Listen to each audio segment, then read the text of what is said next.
Learning English is not about perfection. It's about using the language in real life with confidence. The more you listen, the more fluent you become. That's why this podcast exists, to bring you natural English, slowly enough to follow, but rich enough to challenge you.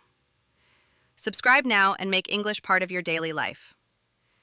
This morning, I walked to the market, as I often do on weekends. The street was buzzing with life. Vendors were calling out their prices. Shoppers strolled by, carrying baskets filled with fresh produce. I stopped at a stand overflowing with apples and bananas. The vendor greeted me warmly, and we began to chat. I told him that I couldn't resist the smell of the apples today. So crisp, so fresh, almost sweet in the air. He laughed and replied that they had been delivered only an hour ago from an orchard nearby.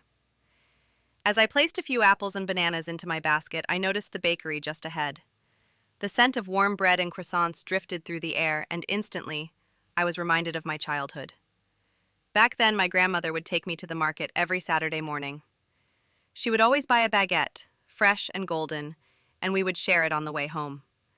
I smiled at the memory and decided to continue the tradition. I chose a baguette, its crust still warm, and carefully placed it into my basket beside the fruit. On my way to the cashier, I bumped into a friend I hadn't seen in months. We exchanged stories, laughed about old times, and promised to meet for coffee soon.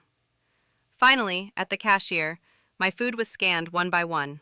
Beep, beep, beep. I paid, thanked the woman, and walked out into the bright